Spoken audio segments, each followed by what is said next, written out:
And we are live. What's going on Facebook, YouTube, and LinkedIn Live? It is your boy Billy Rowe, Coach Rowe. Today is Wednesday. I'd like to welcome you to the first row. And if it is Wednesday, you should know what that means. It's time for the Wednesday word. That's Wednesday word. Jumping straight into it. Tonight's topic is back to my Imperial Butter. You are what you think. As always, I like to share what I mean by my topic. So, what do I mean by the topic, you are what you think? What I mean by the topic of you are what you think is how what we think sculpts our ideas, and our ideas inevitably shape who we become. So, tonight I have three tools for you that I'd like to share with the first row. Three tools for the first row that I want to share with you when it comes to you are what you think. Let's jump straight into it. Tool number one when it comes to you are what you think is choose your identity. I actually struggled this time with figuring out which tool I wanted to use as the first primary tool. But when it comes to us becoming the ideas that are shaping who we are when it comes to us thinking about the ideas that are shaping who we are, the reason why choose your identity landed at the top is because it's almost like that analogy, what comes first, the chicken or the egg?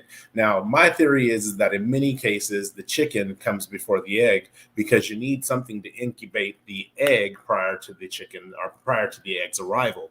But when it comes to this concept of you are what you think, really choosing your idea, which is to me choosing your identity, which to me is the egg, comes first. And the reason this comes first is because when we are choosing our identity, what we're really doing is we are determining what we want to become. We're determining what trajectory we are seeking to follow, or what path we're seeking to follow. So by choosing that identity, it gives me a clear idea of what I want the chicken to be rather than what I want the chicken to sit on. So by choosing an identity, if my identity is an egg and I say I want to be a math professor, then I know that the chicken I need to go and get to sit on and incubate this egg in order for it to be a chicken or a math professor are things associated with that. I need mentors that are associated with math. I need education that's associated with math. I need to understand careers that are associated with math in order to truly incubate this egg and to allow it to become that end all goal of math, becoming a math professor. And so when it comes to you are what you think, really it starts at the inception of the idea of what it is we are striving to accomplish, what it is we are striving to become, not so much necessarily the mentorship that we have that's incubating that. Now, I will say that there are some times in life where we might have mentors or people who kind of guide us towards something that we want to become. And then we're like, oh, yeah, I want to be a scientist. Oh, yeah, I want to be a doctor. Oh, yeah, I want to be a lawyer, whatever it may be. But even in those instances, if the person who is our mentor, the person even who we're looking up to is not, they're not always going to be successful at necessarily guiding us to want to become more like them. They may have attributes that, man, they're a really compassionate person. I want to be more compassionate, but that doesn't necessarily lead to a profession. And then when you even take that compassion, how they're compassionate in their identity, in their characteristics might be different than how we choose to be compassionate in our idea or in our identity overall. So when it came to you are what you think, before we even get into the scope of thought and ideas and how those kind of play their role in the journey of becoming who we become, I really thought it was important to talk about how I recommend that we choose to focus effort and attention on the identity that we want to become. Now, don't think that you need to know everything from day one. Like when you're born, you don't know very much of anything. So everything is really a learning experience. But as you glean insight through your own experiences, through the experiences of others, through failures, through successes, be willing to kind of be critical of those moments to glean information from them. Not critical in the sense of judgmental or negative, but hyper observant to the information that they're giving you. So that way you can actually hone in on what identity you want to choose. You may choose to be a compassionate person. You may choose to be a loyal, trustworthy, good person. But then those experiences that you have along the way kind of pour a little bit of salt and pepper, season it so much, so I guess, so to speak, season the identity that you perceive that you may want to go after. So that's tool number one, is choose your identity figure out what egg that you want and then what things will help to incubate that egg. Don't think that you can just get the incubating factor from different avenues and then be like, oh yeah, this is my egg, that's what I became, ta-da. No, have a concise uh, thought process or a concise idea about what identity you want, because that is going to help you with the other tools in choosing. In choosing, it's going to choosing your identity is going to help you with the other tools about becoming what you think. So that's tool number one. Tool number two, when it comes to choosing what you think, is train your thoughts. Man, thoughts are like wild animals. They kind of come as they feel. They come and go, and sometimes they come from left field, sometimes they come from right field, sometimes they come from the sky, sometimes they come from the ground. It just depends. But thoughts are like wild animals, and thoughts have a way of running wild if we allow them to. Especially for a brain like mine, the way my mind works is I am constantly on the edge of thinking more thoughts, which is a strange place to be. But it's constantly on the edge of like, what's the next thought? What's the next thought? What's the next thought? Because I'm naturally a curious person about life as a whole. But then I'm also a deep thinker who's always trying to kind of unravel the mystery, so to speak. So what training our thoughts does, it's almost just like working our bodies out. If we were to go to the gym and we were to bench press or lift weights, eventually our muscles get stronger over time. Traditionally, our muscles get stronger over time, especially when you include the right nutrition, which will be another part we'll come back to in a second. But over time, our muscles get stronger. And so training your thoughts are exactly the same way. The mind has almost an inert desire to want to wonder, to want to daydream, to want to just kind of veer off from whatever it is you might want to focus on in the moment and do its own thing. And so we have to train our mind to come. I recommend training your mind to come back into that space where you can actually have your mind focus intentionally on the things that you want to focus on. This is really critical when you start thinking about how our thoughts drive our ideas and our ideas begin to drive our identity of who we become and who we are. So if we are not disciplined or focused in our thoughts, then our ideas can't be disciplined and focused, and they kind of run wild. And then our identity just kind of gets the wild outcomes of whatever our ideas have driven us to. Oh, it's almost like when I was a kid, man, I used to love jumping off of things, like out of trees, off of fences, just anything I could jump off of. I love jumping off of. If I run with that to infinity in the thoughts of my mind, eventually I might jump off of something that's too high to jump off of and injure myself. And thoughts are kind of like that. Like, our thoughts will drive ideas like, oh, that was cool jumping out of the tree. I want to jump a little higher. You know what? I want to jump a little higher. I'm going to jump off this ladder. I'm going to jump off of this. And then eventually you're jumping off a roof and you're like, oh, I didn't want that outcome. And that's what happens when we don't train our mind to really focus in on the things that we should be thinking about. Now, remember, thoughts come, it does not take effort to have thought. They are going to come naturally. I remember reading something or listening to something where they were like, thoughts are like bubbles in water. They just naturally rise to the top and they pop. The thing is that in our human experience, what we do is we allow the bubble to rise to the surface. And when it pops, we try to capture the thought because we don't want to lose it. Oh, I'm going to capture that thought. And if you did that out of all the thoughts that you have every day, all you would do is try to capture thoughts all day. But what I've learned to do in that experience is to allow the thought to come to the surface. I can't really control what thoughts come to the surface of my mind. That's kind of an autopilot thing or subconscious thing. So when the thought comes to the surface and it gets ready to pop, I make a conscious decision on whether or not I want to retain and engage with that thought, or if I just want to allow that thought to go. And that's what training your thoughts does, is it allows you to choose when to allow thoughts to linger, because lingering thoughts typically become ideas and ideas typically become identities. It allows us to choose when to allow that thought to linger, or when to allow ourselves to just simply let go of that thought. There are some thoughts that I have for literally about 3 seconds. And if I don't write them down, then they're gone, like gone. And some of them are good thoughts. Some of them is just me being lazy and not writing down my thoughts. But other times it's just like, hey, I'm not in idea mode. And if that idea comes again, great. If it doesn't, great. but it's allowing myself to train myself to be willing to and be willing to let go of the things that I don't need to hold on to. Going back to how our thoughts will inevitably be something that can like honestly weigh us down, or I don't want to say weigh us down, something that will inevitably guide us to something. When these thoughts are coming up at random, if you're attaching yourself or lingering with the wrong thoughts, there's tons of things that I've thought in the past, like, man, you know what? It'd be nice to have $1 million. I'm sure a bank has $1 million, but I don't linger on the thought of, you know what? How could I rob a bank and get $1 million and then be a fugitive for the rest of my life because they're going to be looking for the person who took the $1 million.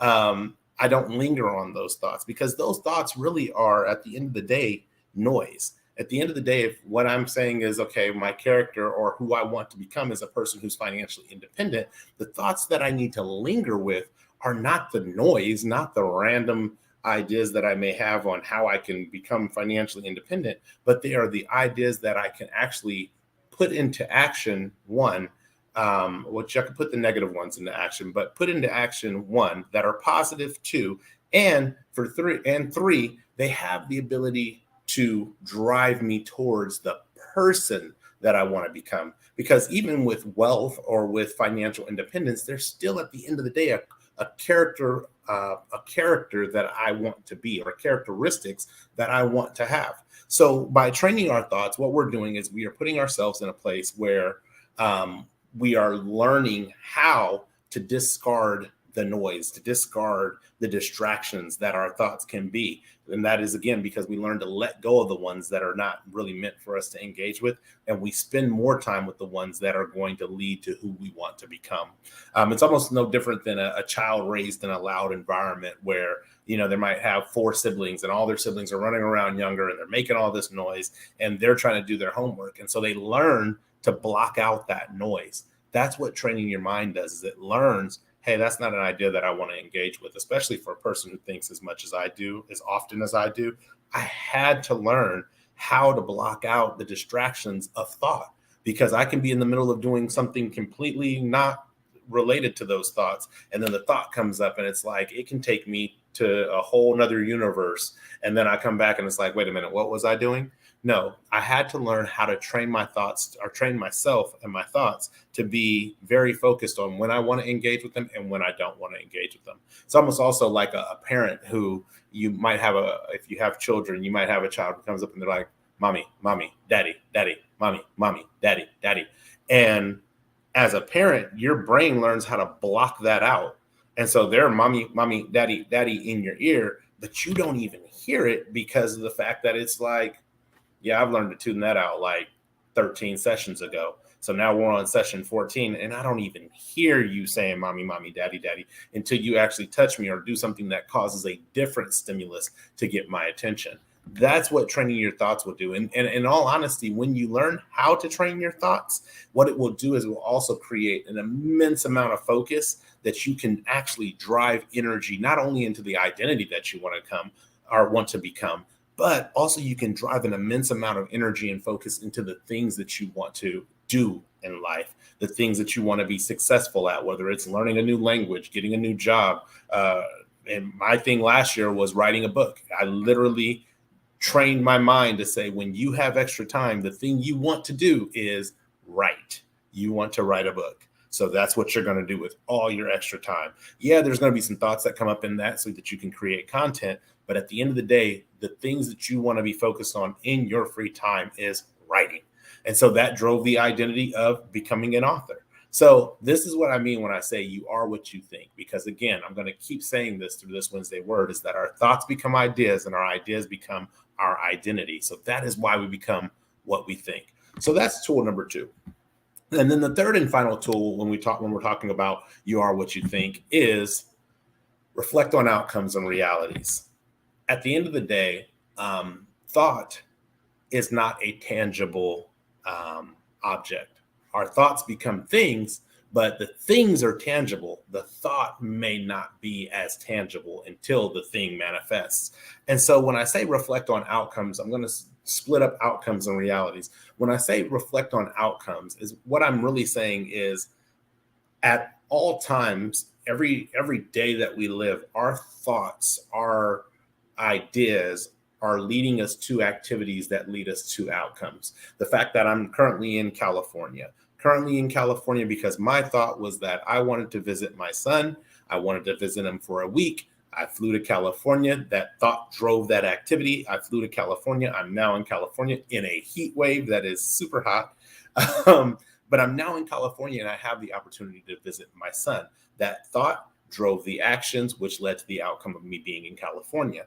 Where realities are sometimes a little different. Realities are sometimes our perception of the outcomes that we have. It's not quite the outcome. It could be a little skewed.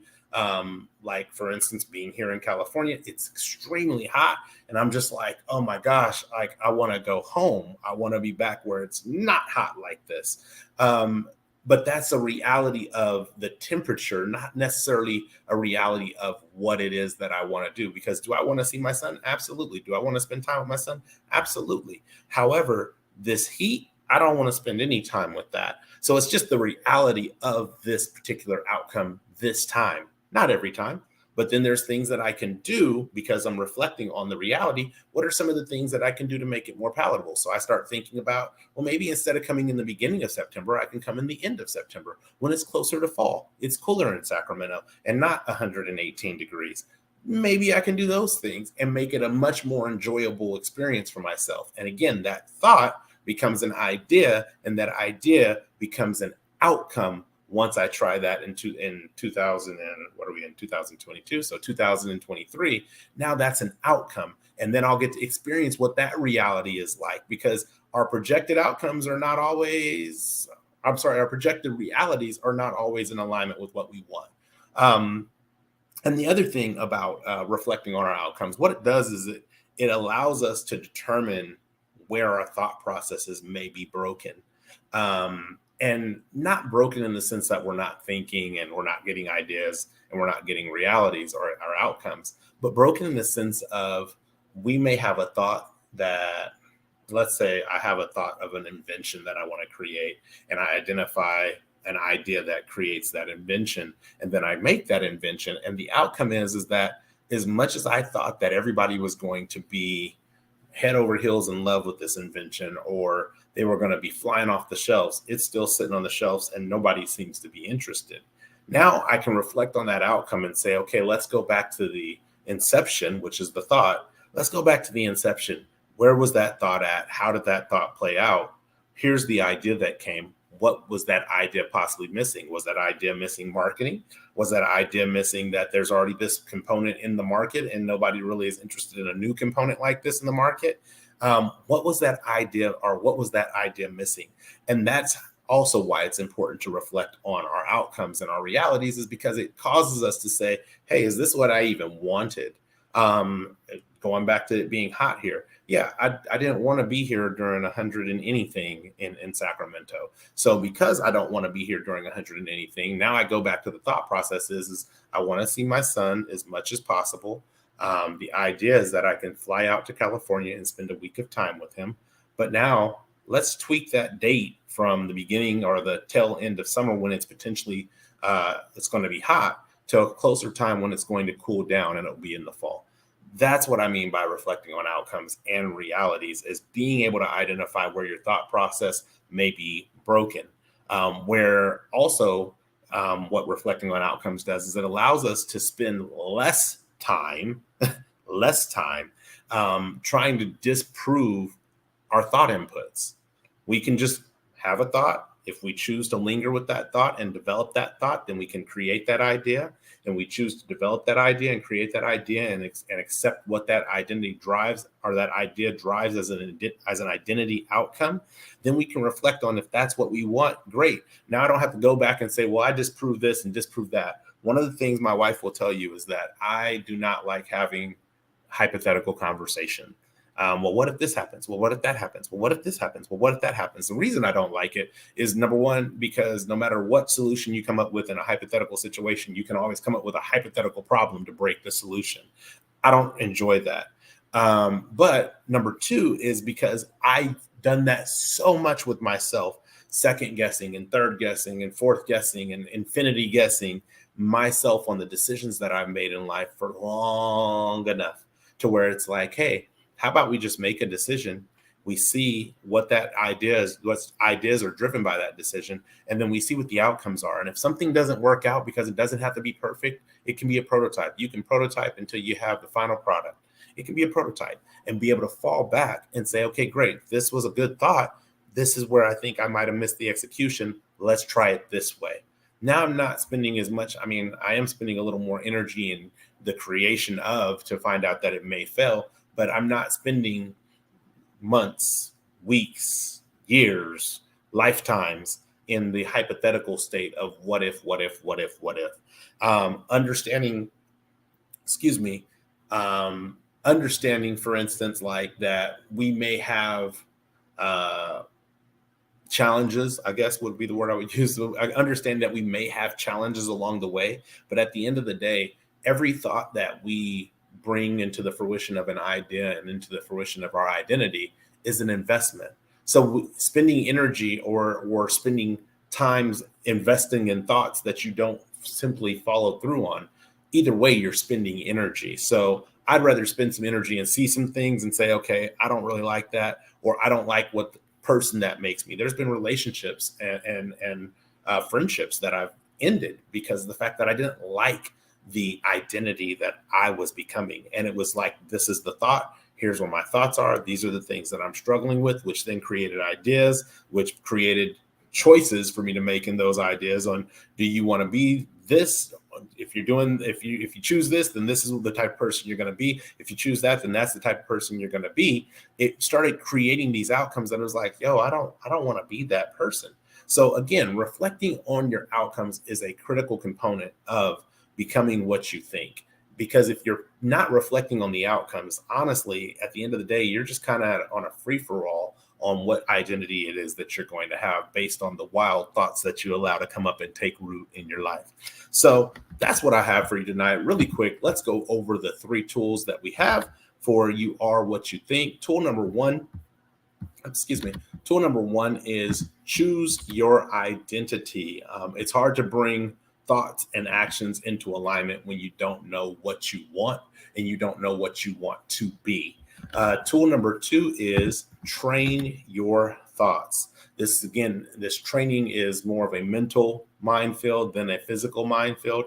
But by training your thoughts, what you're doing is you're teaching and helping your mind to decide faster what thoughts that are wild that come up to linger on, and what thoughts that are wild that come up to simply let go and dissipate over air.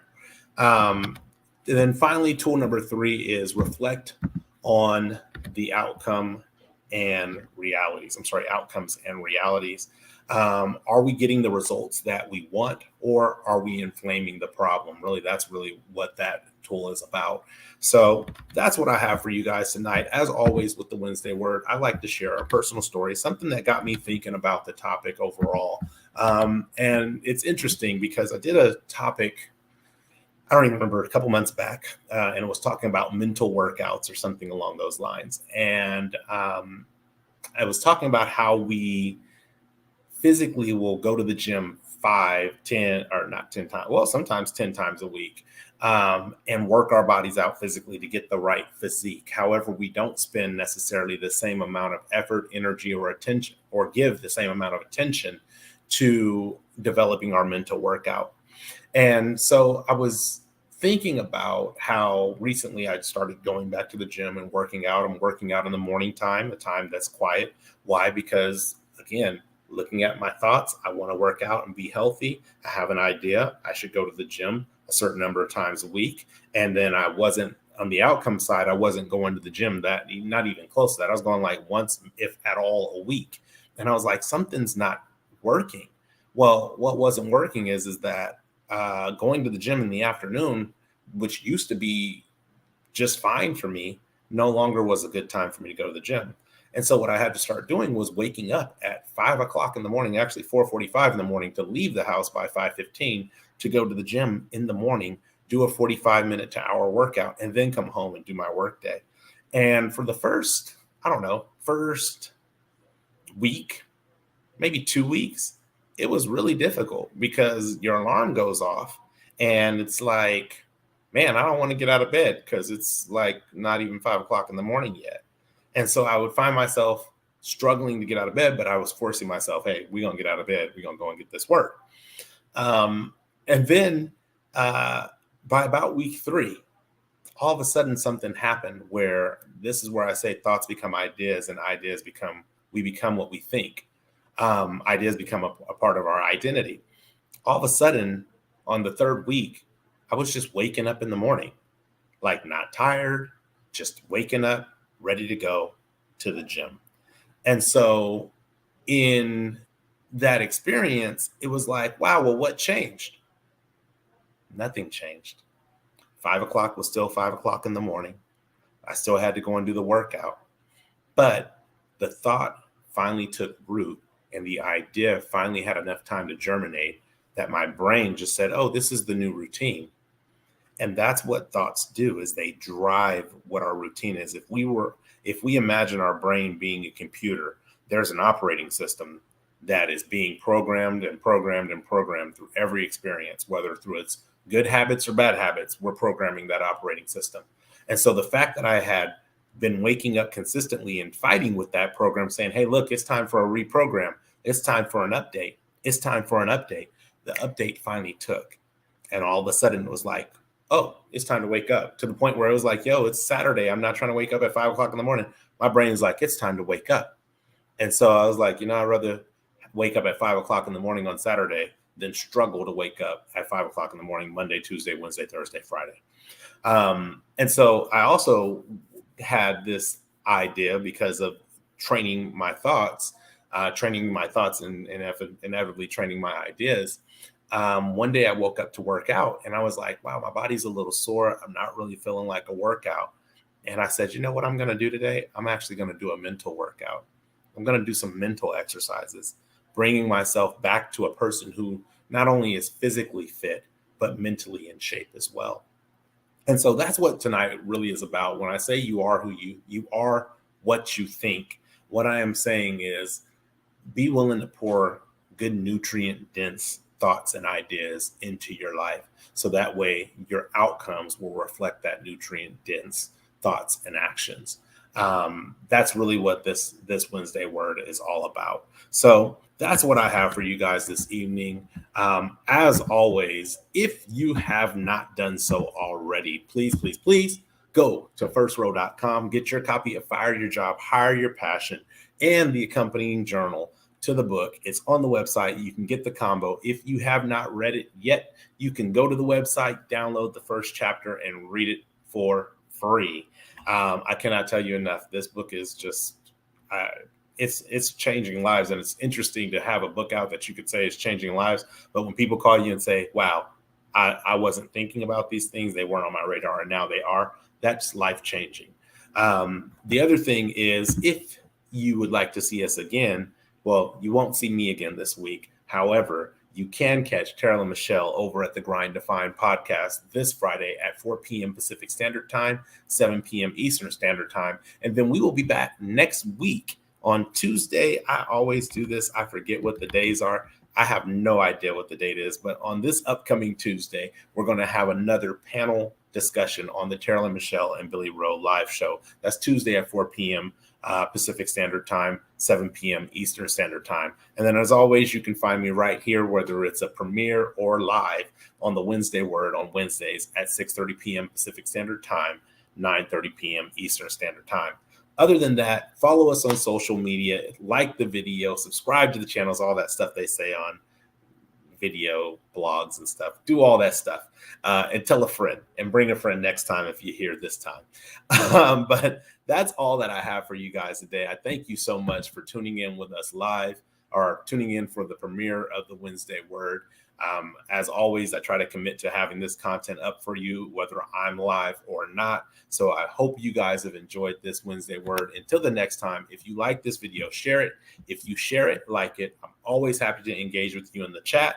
Up to the first 7 days that the video is posted. Then after that, we move on to the next content. So until the next time, one love, peace, and God bless. Thanks for sitting on the first row.